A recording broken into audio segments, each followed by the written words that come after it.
Lancemos sobre Jesus todas as nossas ansiedades, porque Ele tem cuidado de nós. 1 Pedro capítulo 5, verso 7. Agradecemos a Deus por Ele nos conceder a oportunidade de uma vez mais estarmos juntos, iniciando uma nova semana de estudo na Palavra de Deus. Agradecemos a todos vocês que compartilham esses estudos com outras pessoas, a todos que são inscritos no canal Hora Tranquila no YouTube, que clicam no dedinho de joinha, e também a vocês que nos escrevem dizendo de onde estão acompanhando. Queremos aqui mandar um alô especial para Janiele Silva, parabenizando a filha Tatiane. Um alô especial também para Valdenice Cani, para os filhos, netos e também os genros, as filhas, netos e genros. Um alô especial para Ilza Cobor, que pede orações por Fernando. Maria Angélica, Zenaide, Maria Ângela, Iraci Altino de Oliveira, Luciana Maria Batista, Mara está agradecida porque Deus abençoou, o filho conseguiu comprar uma passagem aérea para ir trabalhar. Ricardo Bosquete Novoa, também um alô especial para Ieda Halp, Sinalva Nascimento, Lenita Malvar, Ricardo Rodrigues, Nilda, todos os demais que nos escrevem, agradecemos e mandaremos sempre alô para vocês. Iremos orar. Grandioso Deus e Pai, nós estamos em Tua presença, te damos graças pela vida, por estes momentos que vamos agora estudar a Tua Palavra. Pedimos que o Teu Espírito Santo continue trabalhando conosco, nos dando entendimento, nos ajudando a aceitar e colocar em prática em nossa vida os Teus ensinamentos. Abençoa todos os que estudam conosco a Bíblia a cada dia. Dê vitórias nos problemas que eles enfrentam, nas dificuldades, nas suas necessidades. Abençoe também a Tatiane, que está aniversariando. Queres abençoar Valdenice Cani e as filhas, netos e genros. E o Jacobor pede especialmente pelo Fernando, que Tu abençoes, Pai, o exame que ele estará fazendo. Enfim, Pai, todos os demais nomes que nós aqui citamos, que recebam as bênçãos conforme for a Tua santa vontade, e o agradecimento da Mara, pelo filho que conseguiu comprar a passagem aérea para ir ao trabalho. Em nome de Jesus, Pai. Amém.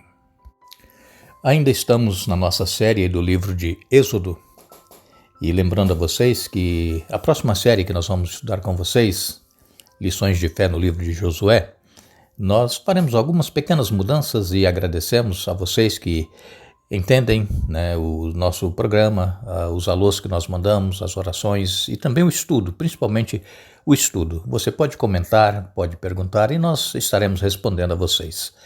Nós continuamos então no livro de Êxodo. Tivemos aí na semana passada o estudo de quando Deus entregou o Decálogo, os 10 mandamentos ao povo de Israel. E agora, a partir do capítulo 21 de Êxodo, Deus vai detalhar como é que eles deveriam viver a lei. Não é somente, irmãos, nós nos preocuparmos com o que está escrito ali e fazer aquilo que está escrito, mas os desdobramentos da lei, as consequências da lei. Por exemplo, quando Jesus esteve aqui na terra, Jesus disse assim, a Bíblia diz, o mandamento, não adulterarás, mas aquele que olhar com um olhar impróprio para a pessoa do sexo oposto, estará cometendo adultério. Então vejam que a lei ela tem um desdobramento. E nós temos que estar atentos e como é que nós vamos viver a lei em nossa vida. Quando Moisés estava ainda no capítulo 20 falando a respeito do que Deus havia dito, Moisés escreveu em Êxodo 20, versos 22 e 23, assim você dirá aos filhos de Israel, vocês viram que dos céus eu lhes falei, não façam deuses de prata ao lado de mim, nem façam para vocês deuses de ouro. Deus aqui falando claramente para o povo de Israel e falando para nós hoje, não deveremos ter outros deuses além do nosso Deus. Mas muitos podem dizer assim, mas que Deus? O que você colocar como prioridade em sua vida em lugar de Deus, você está fazendo daquilo um Deus, um ídolo. Então nós precisamos estar atentos se nós estamos deixando Deus para segundo plano em nossa vida ou se nós estamos dando a primazia a Ele. E é tanto que Deus, quando escolheu o povo de Israel para ser uma nação santa, uma propriedade exclusiva de Deus, um reino de sacerdotes, o desejo de Deus era que eles fossem diferentes das outras nações. É por isso que Deus levou o povo de Israel lá para Canaã, que era o centro das outras nações ao redor. E então, se eles vivessem a lei na vida, na prática, as outras nações iriam querer saber quem era esse Deus que eles serviam. Por quê? Porque as nações vizinhas e o próprio povo de Israel só conhecia os deuses de prata, de ouro, de madeira, de barro, os deuses que eles fabricavam, os deuses que eles faziam, que eles poderiam ver. O nosso Deus, ele não pode ser visto, mas ele é um Deus real, é um Deus que existe, é um Deus que tem poder, e esse poder foi manifesto, principalmente ali nos milagres que foram realizados, as pragas caindo no Egito, depois o mar se abrindo, água se tornando doce, que era uma água amarga, maná caindo do céu, água saindo da rocha, o Deus que não pode ser visto, mas que está presente. Então, muitas pessoas podem até dizer assim, mas eu gostaria de ver Deus. Moisés quis ver a Deus, mas Deus disse, olha, ninguém pode ver a minha face e viver, vai morrer. Mas muitas pessoas, hoje também, cristãs, podem dizer assim, mas eu gostaria de ver Deus, tocar como muitas pessoas tocam em imagens, em ídolos, um Deus que pode pegar, que pode tocar. Deus, ele é real, irmãos. Deus, ele existe, ele está presente agora aqui comigo, com você aí. Deus, ele está em toda parte, ele está atento a todas as coisas. E ele sabe das lutas, dos problemas que nós enfrentamos, das necessidades que nós temos. Ele sabe que nós precisamos do cuidado dele. E Deus, irmãos, quando nós clamamos, ele envia ali o seu anjo na mesma hora para falar conosco, para nos atender, assim como ele fez com Daniel. Quando Daniel se colocou de joelhos, Deus enviou o anjo Gabriel para vir falar com ele. E o anjo disse para Gabriel, desde o momento em que você começou a falar com Deus, Deus me deu a ordem para eu vir aqui. Então, irmãos, é assim que acontece. Todos nós temos um anjo, o anjo da guarda. E quando nós clamamos a Deus, Deus coloca esse anjo em ação. E nós precisamos crer no poder desse Deus. Só que o povo de Israel, eles não cumpriram o propósito para o qual eles foram chamados. Eles se corromperam com as outras nações, eles cultuavam ídolos de outras nações. E é tanto que até reis que deveriam dar o exemplo para a nação de Israel, esses reis se corromperam, adoravam ídolos, sacrificavam a ídolos. E Deus disse aqui, olha, não façam deuses de prata ao lado de mim, nem façam para vocês deuses de ouro.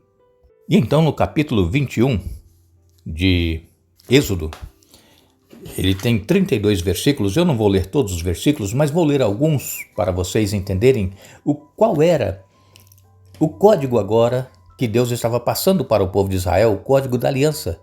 A partir do verso 1, capítulo 21, diz assim, estes são os decretos que você apresentará a Israel. Se você comprar um escravo hebreu, ele não poderá servi-lo por mais de 6 anos. Liberte-o no 7º ano, e ele nada lhe deverá pela liberdade. Se ele era solteiro quando se tornou seu escravo, partirá solteiro. Mas se era casado, antes de se tornar seu escravo, a esposa deverá ser liberada com ele. Se seu senhor lhe deu uma mulher em casamento enquanto ele era escravo, e se o casal teve filhos e filhas, somente o homem será liberto no 7º ano. A mulher e os filhos continuarão a pertencer ao seu senhor. O escravo, contudo, poderá declarar, amo meu senhor, minha esposa e meus filhos. Não desejo ser liberto. Neste caso, seu senhor o apresentará aos juízes. Em seguida, o levará até a porta ou até o batente da porta e furará a orelha dele com um furador. Depois disso, o escravo servirá a seu senhor pelo resto da vida. Deus aqui, falando ao povo de Israel, através de Moisés, a respeito de escravos, mas não é uma escravidão como nós conhecemos, que aconteceu recentemente em muitos países e que acontece ainda em alguns países, a escravidão. O escravo, na atualidade e em épocas recentes, eles não tinham direito a nada. Eram escravos durante toda a vida. Agora, nesse caso aqui, a cultura, naquela ocasião, também existia escravos. E Deus então deu uma lei, um código. Se um hebreu comprasse um escravo, e esse escravo também fosse hebreu, esse iria servir por 6 anos. No 7º ano ele seria liberto. ele não continuaria escravo para sempre. E como eu li aqui para vocês, dizendo, se ele era solteiro, ele sairá solteiro, se ele era casado, sairá com a mulher e com os filhos, mas se o Senhor deu a ele uma mulher e ela teve filhos, então só o escravo que seria liberto depois de 6 anos. Então havia um limite. E o escravo, ele tinha os seus direitos, mesmo sendo escravo. Isso na lei que Deus estava dando a Moisés. Mas aqui no capítulo 21, vem falando também a respeito daquelas pessoas que causavam danos a outras pessoas. Como é que era agido? Por exemplo, quem agredir e matar outra pessoa será executado. Capítulo 21, verso 12. Mas se for apenas um acidente permitido por Deus, definirei um lugar de refúgio para onde o responsável pela morte possa fugir. Se, contudo, alguém matar outra pessoa intencionalmente, o assassino será preso e executado, mesmo que tenha buscado refúgio em meu altar. Então nós vemos aqui que havia também a lei, o desdobramento que diz lá, da lei não matarás. Aqui ele dizia, se alguém matar alguém, essa pessoa, ela vai ser também executada, principalmente se ela teve a intenção de matar. Agora, se aconteceu por um acidente, algum fato que a pessoa, sem querer, tirou a vida da outra pessoa, haveria uma cidade de refúgio para onde ele ia fugir, para não ser morto. E diz aqui, mas se alguém matar outra pessoa intencionalmente, o assassino será preso e executado. Então, se ele tinha a intenção de matar, ele seria executado, seria preso e executado. Então, nós vemos que a lei de Deus, ela foi tendo seus desdobramentos. E isso o povo de Israel deveria colocar em prática. E é o que nós também hoje vivemos em nossa vida. Uma pessoa, às vezes, ela, num acidente de trânsito, por exemplo, ou atropela alguém sem querer, foi um problema no carro, um defeito, essa pessoa, ela não vai ser presa e condenada, porque, como diz a Bíblia, não houve dolo, não houve intenção. Mas hoje também existem leis que devem ser cumpridas se a pessoa ela matou alguém intencionalmente, ela vai ser julgada e condenada. O júri vai decidir e o juiz vai, então, dar a sentença. Mas fala também a respeito de animais, fala de bois, porque se um boi também matasse alguém, aí o que aconteceria? Esse boi, ele ia ser apedrejado e não seria permitido comer a sua carne. Agora, o dono do boi, ele não seria responsabilizado se o boi chifrou e matou alguém. Isso está aqui em Êxodo 21, capítulo 21, verso 28. E então, mas se o boi costumava chifrar pessoas e o dono havia sido informado, porém não manteve o animal sob controle, se o boi matar alguém, será apedrejado e o dono também será executado. Então vejam, hoje, por exemplo, nós podemos tomar aí como exemplo cachorros, que as pessoas têm, e às vezes o cachorro fica pela rua e o cachorro é bravo e ele avança nas pessoas e então as pessoas comunicam o dono daquele cachorro, olha, o cachorro está atacando as pessoas na rua e tal, mas se o dono não fizer nada e o cachorro continuar atacando, o que vai acontecer? O cachorro ele vai ser executado e o dono também do cachorro. Essa era a lei naquela ocasião. Eu estou usando o exemplo aqui de cachorro porque fica mais fácil para nós entendermos, Naquela época foi usado aqui o exemplo de um boi. Então, irmãos, o Código da Aliança, ele é claro em dizer os desdobramentos da lei.